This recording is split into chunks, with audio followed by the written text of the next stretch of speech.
gods. Polytheistic religions have this inherent ugliness. It's the complete opposite of monotheism.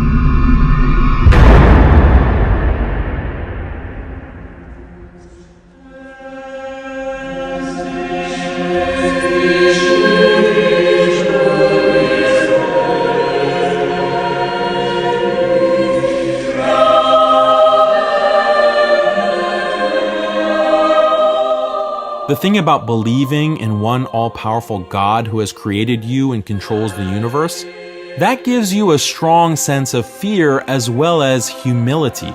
This is a natural human reaction. We all naturally fear and are humble before strong authorities who have great power to harm or benefit. This is why monotheism puts the fear of God in you. When you truly believe that God is all-powerful, you are filled with this indescribable awe of the divine. You want to submit to God in His ultimate power and bow down to His absolute authority. You're overwhelmed with a sense of submission that makes you want to dedicate yourself to that higher truth, that higher purpose in devotion to the Almighty.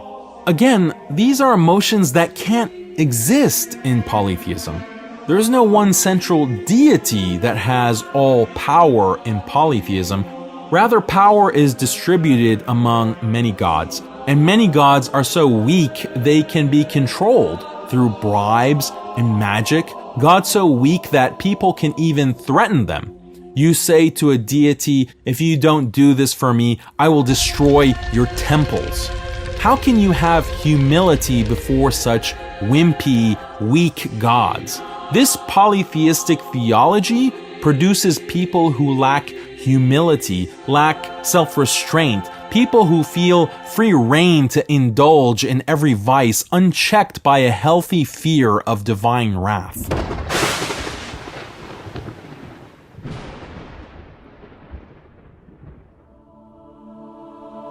In this same vein, Judaism is a supposedly monotheistic religion, but it actually shares this aspect of polytheism. Monotheism, on the one hand, is a belief in one omnipotent God, but on the other hand, belief in one omnipotent God has consequences. If you truly believe that this one God has all power and knowledge, then this is a God that you fully submit to. It's not a God that you try to argue with, or try to challenge, or try to outsmart. But this is precisely what Judaism does. The way that Jews depict God, they celebrate the notion of debating with God, winning arguments against God, even triumphing over God. This comes from the traditional Jewish doctrine of the Torah is not in heaven, which means that rabbis have ultimate authority in determining religious laws, and even God Himself cannot overrule them. In the Talmud story of the oven of Achnai, God Himself states a legal position by miraculously speaking to a group of rabbis directly from heaven. But the rabbis disagree with God's position and argue that God is mistaken. By the end of the story, God admits, "My children have defeated me." In this way, in Judaism, the rabbis are ultimate lawmakers above even God.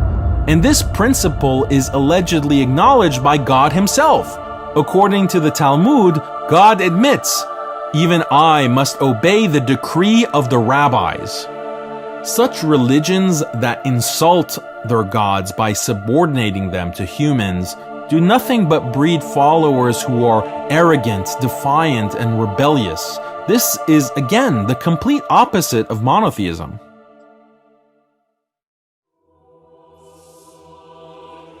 Beyond fear, love, and gratitude, monotheism produces rock-solid certainty. This is because the notion of a monotheistic God draws upon deep human intuitions we discussed in episode 2. All children intuitively recognize that the universe has a creator who controls the universe. These innate intuitions very much resonate with monotheism, but clash with polytheism. As psychologists acknowledge, this makes monotheism more intuitively compelling to the human mind. These intuitions are also used to rationally justify belief in one God. This is why you have many philosophical proofs for God, but you won't find any proofs about the existence of Hanuman, the monkey god, or Zulu, the moon goddess. Polytheistic gods are not only unintuitive, they're actually repulsive.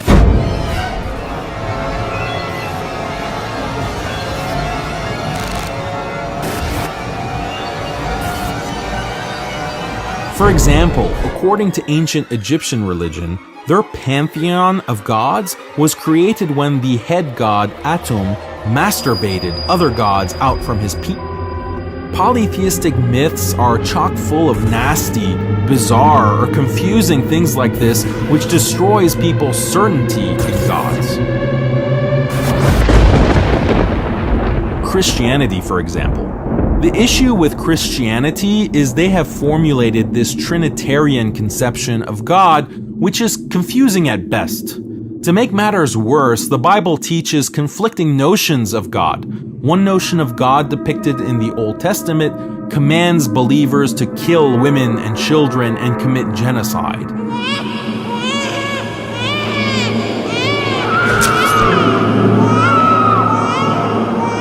But in the New Testament, God in the form of Jesus tells believers to turn the other cheek. In the Old Testament, God commands believers to stone the adulterer. But in the New Testament, God in the form of Jesus says that only he without sin should cast stones. It's like the Christian God can't make up his mind. This conflicted notion of God only breeds confusion and doubt. This is the main reason why Christian societies have fallen into apostasy and secularization time and time again. Lest we forget, Christianity is the only religion that was so thoroughly stomped by its own apostates that it birthed secularism and modern atheism. It's no coincidence that secularists tell Muslims that they should follow Christians. They say, Islam needs to have a reformation like Christianity. But Christianity had a reformation because they have this very confusing notion of God that clashes with monotheistic intuitions. But it's the strong monotheism of Islam that creates certainty in Muslims and makes them reject secular efforts at reforming and liberalizing their religion. What also makes secularists rage is how Muslims have been so resistant to the colonial project. Colonizers have had great difficulty getting Muslims to sell out and abandon the monotheism that is the linchpin of Muslim life. Polytheism, on the other hand, well, let's just say it's relatively easier to get people to stop believing in Brahma, the god who raped his own daughter, or Atum, the masturbating god. In a short amount of time, colonialism wiped out, assimilated, or reformed thousands of polytheistic religions throughout the world, but the unshakable faith of Muslims has been the thorn in the side of European colonial powers for over 200 years.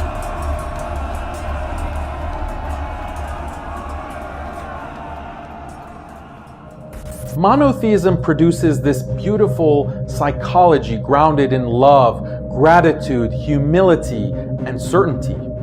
And that psychology creates societies that are more honest, more altruistic, more harmonious. These are facts cited in recent academic books like Big Gods by Professor Ara Norenzian. There are several reasons for this. First of all, monotheists are much more motivated to be moral because they fear God. If you believe God Almighty can zap you with lightning at any moment, that's going to keep you honest in your daily life. But you don't find this kind of fear in polytheism, as we already mentioned.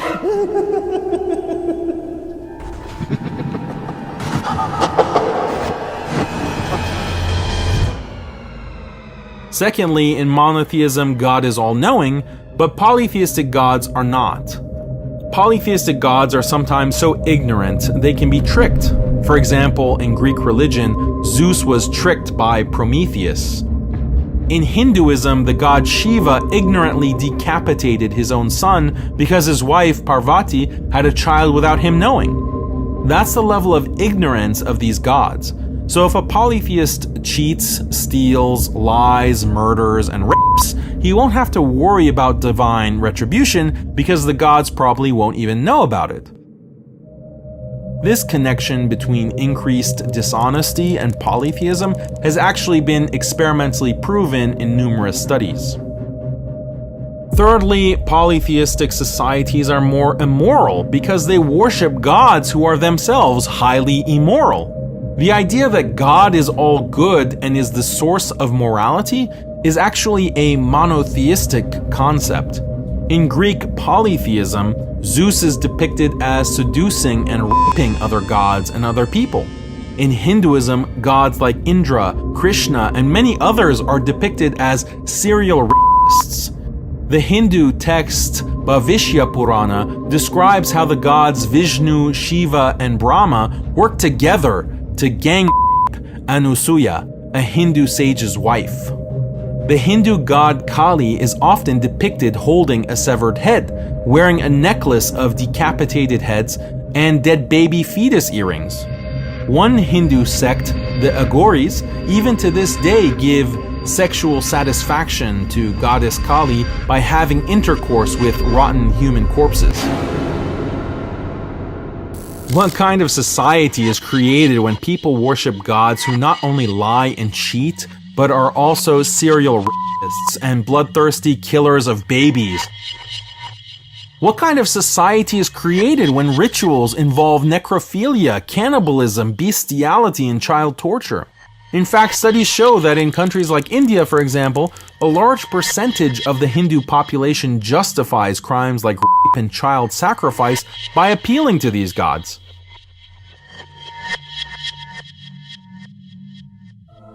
Now contrast with Muslim societies. Because Islam has Tawheed as the strong, uncompromising monotheism, Muslim societies have less fornication, less infidelity, they drink less, get addicted to drugs less, commit homicide less, commit suicide less, and generally avoid other immoral behaviors to a greater extent than both polytheist and secular societies. But the beauty of Islamic monotheism doesn't end there. Because monotheism creates deep conviction, this results in strong religious identity. Rather than religious identity, polytheistic societies have strong ethno-nationalist identities. This is because they don't have religious beliefs that are strong or compelling enough to rally around. Since they can't depend on their beliefs, polytheists have to depend on other things like shared blood or culture. But in Islam, Tawheed unites people regardless of ethnicity, race, or culture. This is why Islam is this revolutionary force. As the history of Islam shows, it brought together all the Arab tribes and from day one integrated many other races into one Muslim ummah. Islamic monotheism is strong enough to unite the masses despite racial and ethnic differences. This is why Islam has been the most racially diverse religion from the beginning.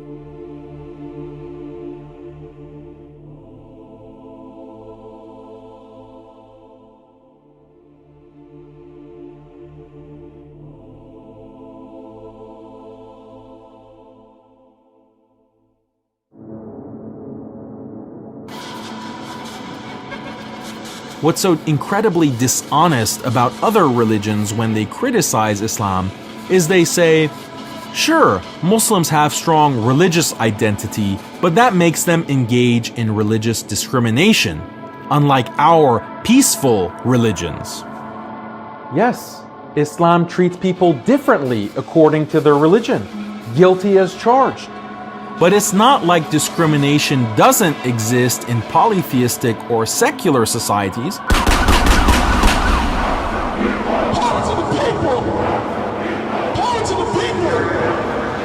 They all have boatloads of discrimination, But instead of religious discrimination, it's on the basis of race, ethnicity, or national origin.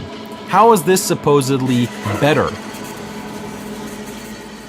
At least with Islam, religion represents a person's deepest beliefs, and it's something freely chosen. But you can't choose your race or the country you're born in, so it makes sense to judge people and categorize them on the basis of their religion.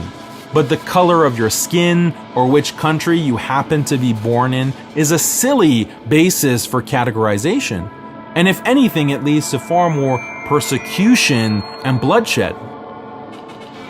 Consider the supposedly peace-loving religion of Buddhism. Burmese Buddhists persecute the Rohingya based on racial identity. Sinhalese Buddhists persecute the Tamils based on ethnic identity. Japanese Buddhists justified Japanese imperialism based on ethno-nationalist identity. So yes, none of these are religious conflicts per se, but that's because the persecution is ethno-nationalist in character. And it's not just Buddhists that have to resort to lowly racism and ethno-nationalism. Look at Christian white nationalists. Look at Jewish Zionists. Look at Hindutva. All these religious groups put primacy on race and discriminate based on race. This is not a coincidence. It's a byproduct of the weak conviction polytheism produces. The fact that these polytheistic religions don't admit this and pretend to be all about peace and tolerance while criticizing Islam is very dishonest.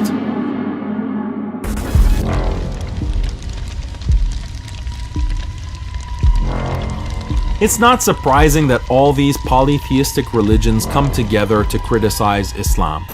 Just look online. You see Christians obsessed with Islam, Jewish Zionists obsessed with Islam, Buddhist nationalists, Hindutva, and even atheists. They're all seething about Islam. You hardly see a Christian debunking Buddhist scripture or a Hindu deconstructing Jewish theology. Why are they all focused on Islam? What's so telling is that these religions don't criticize Islam on the basis of their own traditional doctrines. Rather, their main criticism is that Islam is not liberal and modern enough. Islam doesn't respect women's rights like we do. Islam doesn't respect LGBT like we do. Islam is not as tolerant and freedom-loving as we are. These are nothing more than modern secular values that these other religions have sold out to. Liberal modernity is their true religion, and it just comes in a Christian, Jewish, Hindu, or Buddhist flavor. But as we've seen, Muslims can critique other religions based on Islamic standards of monotheism, which are so clearly more beautiful, more moral, and more intuitively compelling than the ugliness of polytheism.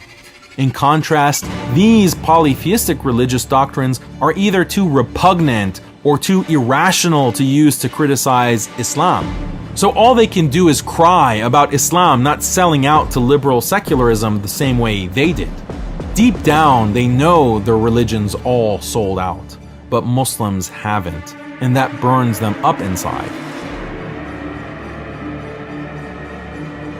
What makes them even more enraged is the fact that Muslims won't assimilate.